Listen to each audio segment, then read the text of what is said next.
Today's story, Retreat by Madhuja Mukherjee. Thamma, what is it your heart wants most? Jhinuk whispered softly to her granny as the old lady lay in her room with all modern medical facilities and 2 trained nurses to tend to her on her beck and call. The wrinkled old face curved into a nearly toothless smile. Jhinuk warmed up. She rarely got to see this expression on Thamma's face. "Can you take me to Ranaghat once?" A soft, almost as if like a sigh, the wish passed Thamma's lips. Jhinuk turned away, blinking her tears. She knew her father would do everything to ensure Thamma gets the best treatments, except that all his money put together, he couldn't buy the one thing Thamma yearned for most: the personal touch, the loving caress, the company of her family. Jhinuk wondered on what she could do to fulfill her wish, as she saw the smile gradually disappearing beneath the lines of time that filled her features. Despite our best attempts, the patient needs to respond to the medicines for recovery to take place. Her physical injury is healed, but for her to walk again, she needs to respond to our efforts. I am afraid that is not exactly happening here. Jhinuk had overheard the doctor speaking to her father. "We are doing our best we can, Dr. Sethi, but Ma simply won't listen to us. Sometimes she gets so unreasonable." Her father stormed out of the room in exasperation. These arguments, irritations, tempers flying high had become a regular scenario now at Jhinuk's home ever since Thamma became immobile and confined to her bed. Till a year back, all was hunky-dory in that posh Bengali urban lifestyle. Parties, movies, meetings and Sunday outings had been doing their rounds by turn, until that fateful day when Thamma slipped in the bathroom and had a slip disc. Jhinuk was in her study when she heard the heavy thud. She had immediately rushed Thamma to the nearest hospital for immediate medical attention. But as luck would have it, her granny's age, coupled with her physical condition, ruled out surgical procedures. And natural recovery at her age was not only time-taking, but also uncertain. Thamma had always been lean, but this dependency and immobility hit the independent core, breaking her self-confidence down. She had long since withdrawn to her Pujor Ghar and Jhinuk time, but this confinement was gradually eating her away from within. Jhinuk could see it, but unfortunately, she could neither reason with her parents nor allow Thamma to suffer on like this.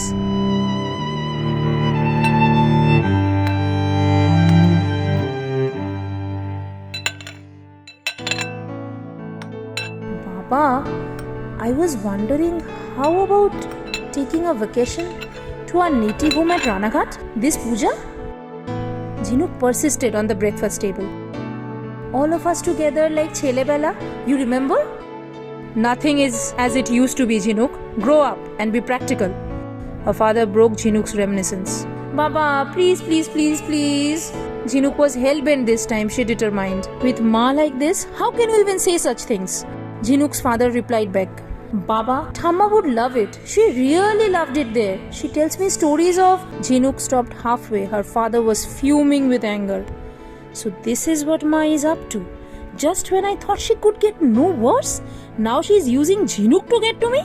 Her father stormed out. "Baba, Thamma never breathed a word to me against you or to get to you." Jhinuk ran behind her father to stop him from yelling at Thamma, but she was too late. Her father was already in Thamma's room. "Ma, stop these diplomatic schemes now. Enough is enough. What do you think? I am a fool?" "Baba, stop!" Jhinuk barged in. "Just because you couldn't blackmail me with your drama, now you are using my daughter to get to me, to honor your whims and fancies."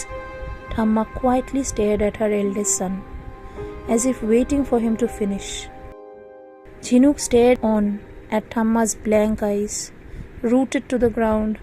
She had never felt more helpless. "Now you understand one thing clearly. I am not going to leave my well-settled life here for your old age idiosyncrasies. Are you listening, Ma?" "Thamma," Jhinuk called from behind. pain oozing out of her voice. Thamma silently shifted her stare from her son to Jhinuk, looked for a moment, and then shut her eyes. Tear rolled down, losing its space somewhere in the wrinkles. Jhinuk ran to her room and locked herself in. She couldn't forget the helpless plea in the stare Thamma gave before she shut her eyes. Jhinuk felt she had stripped Thamma of the last bit of respect that lady was clinging on to. In the last breaths of her life, she felt guilty beyond measure. She lay locked in her room for hours, crying her anger, guilt, and helplessness out.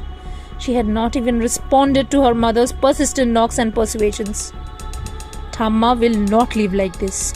Jhinuk finally took a call. She had to. She had no choice. A fortnight had passed since that showdown. Jhinuk had not spoken to her father since.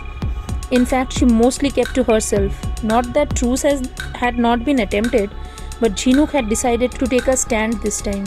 It was just another Monday morning, except that it was also Mahalaya. But in Jhinuk's home, it didn't create much of a difference. Everyone was as usual getting ready for their daily course. Sir, there is a problem. The nurse panted nervously in front of Jhinuk's father.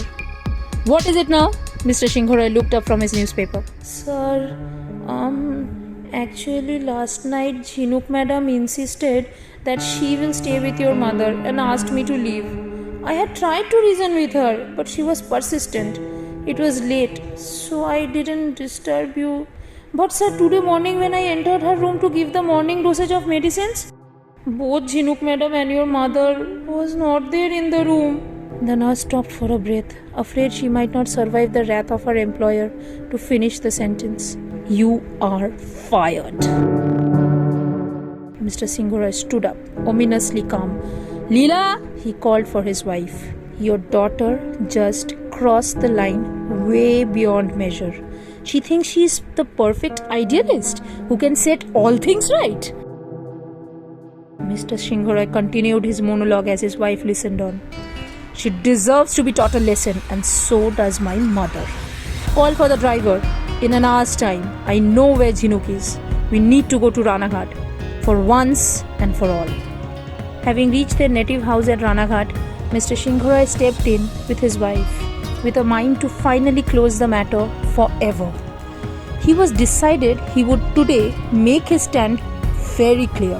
Having walked in from the portico to the hall room, he saw his mother's wheelchair stationed near the center table, facing her back to them. Mr. Singhorai looked at his wife, with a look stating, "Told you." Just as he was about to address his mother, a child's voice emerged out of nowhere. Ma! Oh, Ma! A shrill voice broke through the silence of the old house. Mr. Singhorai rushed to his mother's side. He was taken aback by what he saw. Open in front of him was his daughter's laptop, and playing on it was his own childhood video.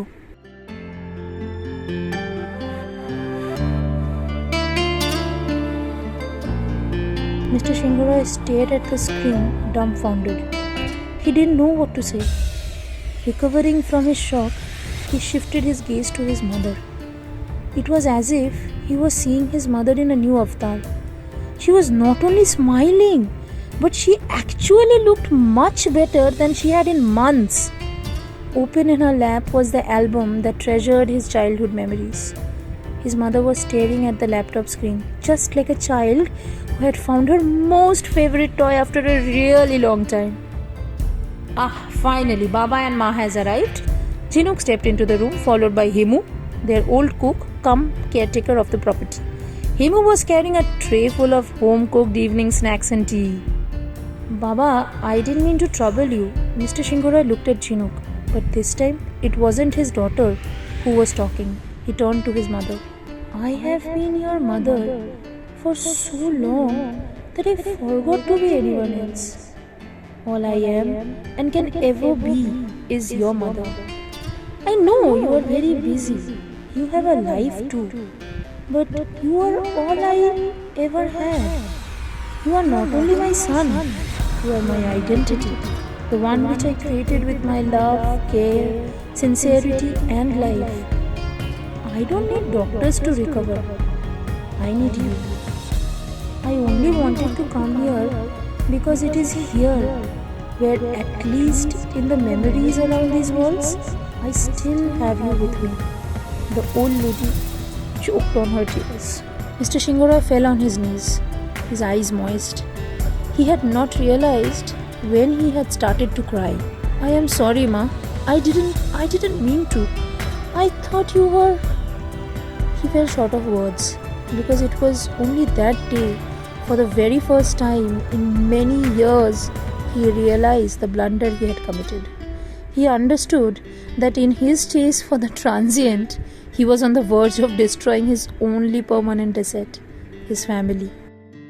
You are and will always remain my little burro. Thamma smiled as she comforted her son. Now I am at peace. My soul is at peace. Thamma looked at Chinook. This time, the stare was not blank. It was one of genuine contentment and gladness. Sir, how long should I wait before you start? The driver had arrived. Everyone turned to Mr. Shingorai for his response. It will take us a while, Bahadur. I just arrived. I suggest you take a leave. I will drive my family back when we are all ready.